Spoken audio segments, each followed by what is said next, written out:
Okay, just got through installing a brand new set of Bilstein OEM shocks on my 2002 Tundra with a TRD off-road package, and in the process discovered the source of a noise that I've been chasing since I've owned the truck.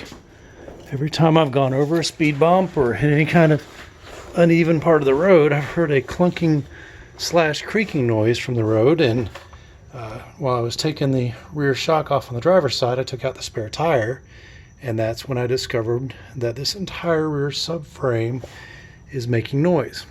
Now it is riveted to the main frame, as you can see here and here on both sides. It is riveted. I've tried to tighten up those rivets a little bit, and that didn't seem to have any effect. And I'll see if I can demonstrate the noise for you on camera here.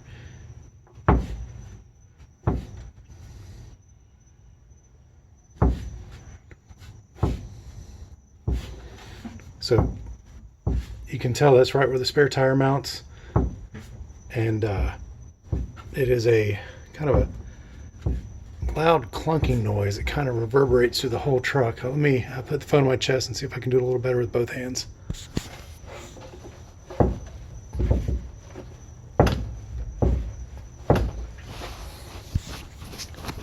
So I'm not sure how well that's going to come across on cell phone microphone, but that is the noise that I'm hearing. So if anybody has any ideas on how to remedy that, please post in the comments below.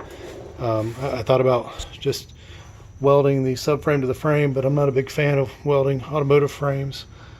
One, I'm not that good of a welder. Two, putting a B to 7018 or 7014 right there, you can put a lot of heat in there, and that may not even remedy the noise. The noise may be coming from these upper rivets on both sides.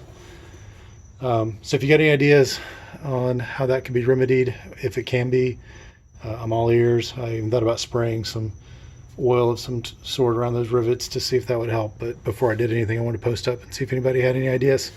Okay, thanks for watching.